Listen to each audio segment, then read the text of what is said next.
a friend of mine wasn't able to cope with my diagnosis of depression. She didn't come to see me when I was in hospital, she didn't return my calls, and she just didn't want to seem to have anything to do with me, and I was really hurt about this. And I know it was because of me being ill. There was no other reason why she wouldn't get in touch with me. And that was the end of our friendship. Never to bygone, I come back and see you. That's it. If you turn around and say, I'm an alcoholic, or I abuse drugs, okay, I've got depression, don't walk away, don't want to deal with it. And I find that frustrating. You're protecting yourself, but you do want to let other people know. Okay, you don't want to go put a sign on your jacket saying, look, I'm an alcoholic or a drug abuser or whatever, so everybody knows. Like coming to social work, you don't put it out in the door. I think there is one place to go out on an actual door, substance abuse. So obviously, if people know where that building is and you go there, obviously you're telling them you've got a problem with something. But if you tell like neighbours or friends, and you go into a certain place, but they don't know what's actually happening in the place, but don't worry about it. Well, if I told my neighbour that I've come to this place, why do you do that? Well, I've got a mental illness.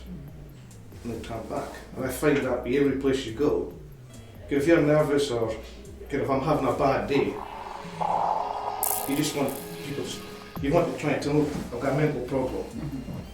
But you don't want to, because you don't know the person, it's completely a stranger. And I find that if there's more people out there that listen, the less stressful it is for the mental person or the drug user or alcoholic. It's like she was saying, if everybody had walked about with labels on them. I mean, it would be easier, but the point is you don't want to tell every Tom, Dick and Harry that I've got a problem. I don't want anything more than you have. I just want to have the right to be the same as you. One of the big things is just the attitude of people. I want to be able to say, I'm going to go to that shop and go to that shop.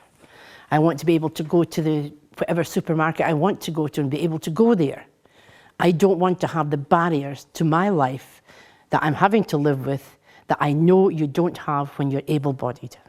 Anything else you think we should be going for that we can achieve? Well, I live in a high street, so I would like less traffic. I don't you hit the flat. Another is getting people to understand that you're perfectly capable of what you were doing before if just small adjustments are made. If they actually meet in places you can get into the door, if the door's wide enough. Well, they put in a new close inside the dairy. Yes, I do. There's still a lot of foot crosses around after Grantay close. I know. Because you can't see the traffic coming over this bridge. There's such a lot of traffic coming through. And that's going to get worse. Yes. The more houses that are built across there, more and more is going to come in that way. So, do you find that difficult when those huge holes are in the road? Does that make it even more difficult for you crossing over from one side to the other? You're feared to cross the road. But you're feared to cross the road.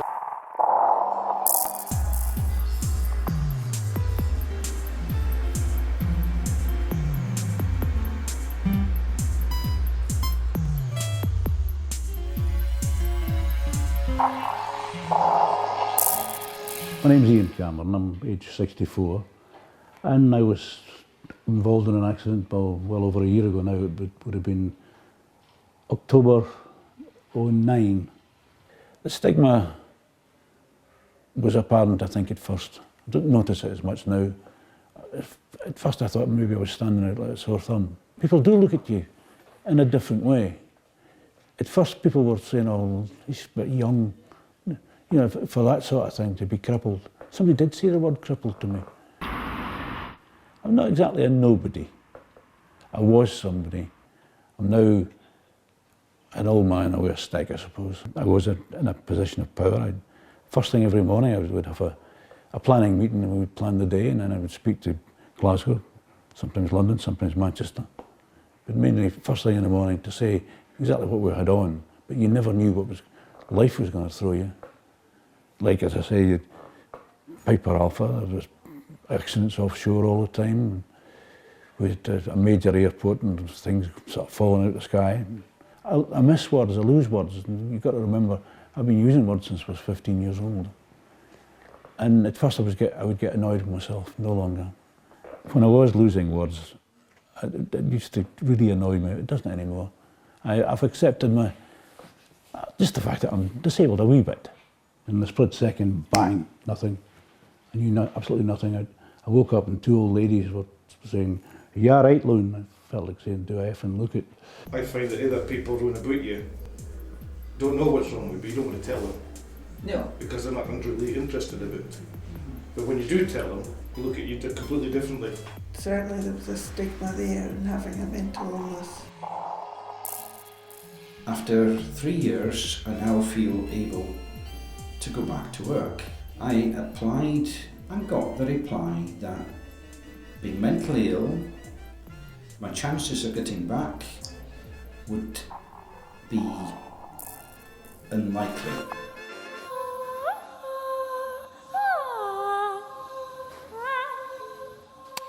I wasn't good at art at the school. I just couldn't draw to save my life. And just being encouraged, come in here, it's made a big difference. This is a release for me. I can just sit down and concentrate on something. It just gives you satisfaction that you something that I never knew I could do. Sometimes there's certain people doesn't understand if you've got a mental. Mine is, I would say, well, it's no minor to me. It's a big thing in my life. It started off way back in 1988, and it's just been I've had good times, I've had bad times. I'm just recovering at the moment. I've had a really bad time. Some people didn't understand. I think we should just get a kick up the bum and get on with it. I am off work at the moment.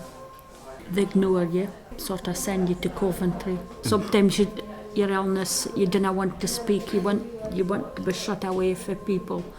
But that's not how it should be. No long term. Certain days, yes, maybe you want to be left on your own. And then the next day you want to sit down and speak to somebody. Well, if somebody has more a medical problem, if they end up in surgery, people accept that better than if it's a mental illness like I've got. That's the difference. And I find it being off long-term sick, I find it hard to go back. They don't understand. Well, it's just an understanding thing. They have good friends here, come into the centre here. They understand because they're going through something similar. You've got somebody to talk to. If you were to ask me whether I preferred being with mainstream or special needs, I would say special needs. Every day is a new challenge, and it's just a lovely challenge to face. You feel as if you're making a difference to the children you're working with. Our main concerns is that the child achieves their full potential. We work in school very much on what the children are able to do and build on that, hoping that we'll build their confidence. As they get nearer to the time of leaving school, often their confidence takes a bit of a knock because they're not sure exactly what's ahead. Young people have their own choices to make and they've got a voice, and sometimes you can't make all the decisions for them. If they can make their choices known, then that's the way you should go, because if their heart's in what they would like to do, you'll probably find that they'll make a much better job of it. The head injury that I got, in a way, my daughter said was a blessing in disguise, because it changed me altogether. I've been taught all sorts of things. I had to learn to write again, speak. Speech therapy lady thought it was a star. I don't know about that.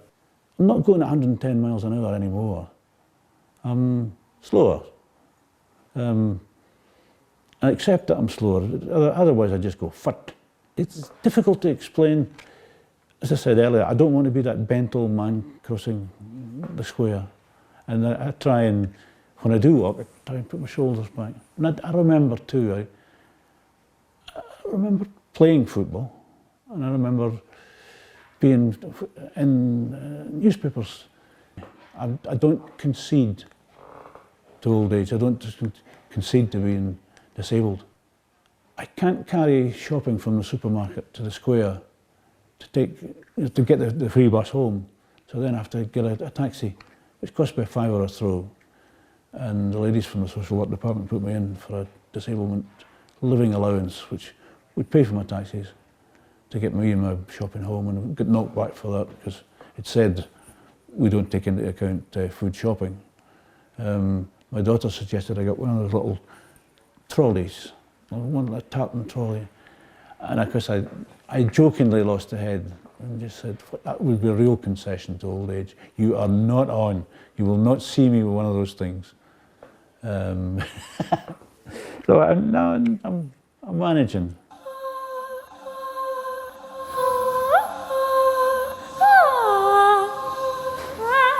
You do get remarks, whether you like it or not, you do get remarks passed.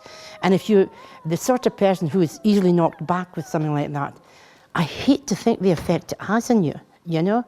And that is very difficult to come to terms with, but you've got to get over that. You've got to be strong enough minded to say, I don't care what they say. I am what I am. I'm as good as I ever was. In point of fact, I'm probably better because I'm having to overcome more to get there.